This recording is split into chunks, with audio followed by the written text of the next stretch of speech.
Hey gang, welcome to another edition of Doc's Holiday Schlock, where it's a review of the movie Silent Night, Deadly Night 3, Better Watch Out.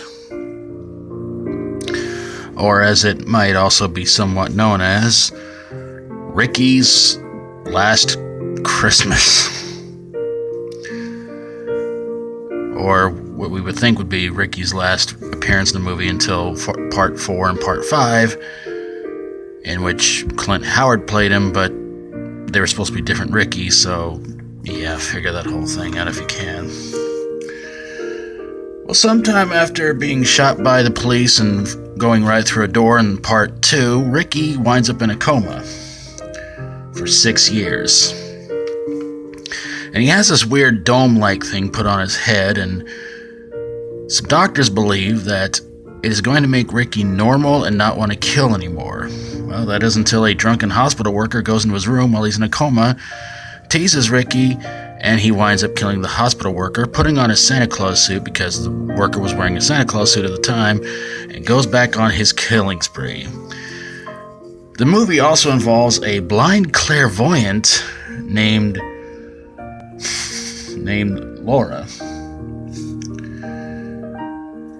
And yeah, she's pretty much the hero of this movie. It's almost like she can sense what's going to happen before it happens, and there's still nothing she can do about it.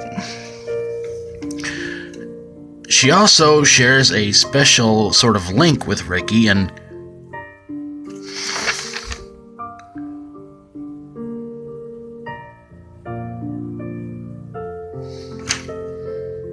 that does say Silent Night, Deadly Night. Yeah, I swear I already reviewed Halloween 5 some time ago.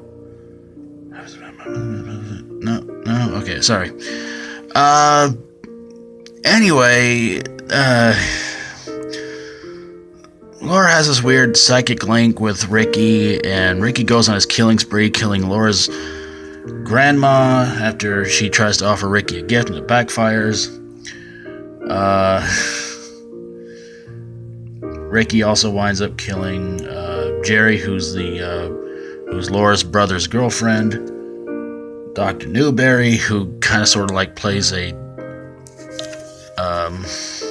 Dr. Loomis type in this movie. And he also winds up killing Laura's brother, well, just choking him out. Anyway, the movie ends with Laura impaling Ricky with a broken stick, and that's supposed to be pretty much it. The police finally show up. The lieutenant from the police force pops up. Laura wishes him a Merry Christmas, and we sort of kind of see this little image of Ricky saying, "And a Happy New Year."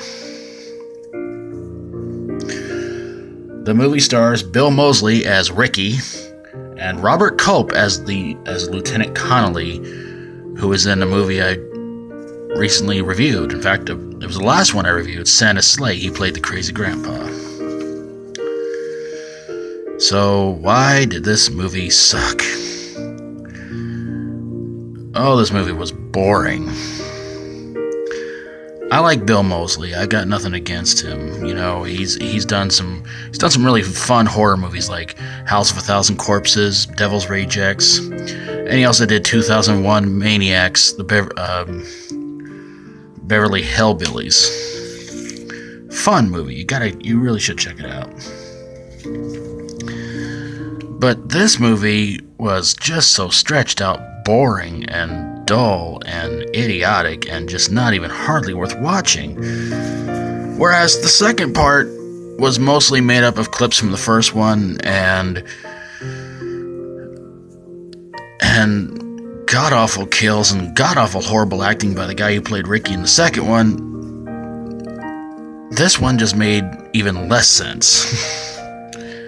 It sucked. It was god-awful, terrible, bad. A lot of walking, a lot of boring moments. And if you're looking for gore, you're not going to find much in this one.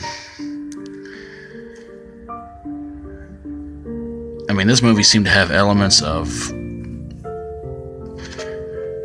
of just anything you can imagine.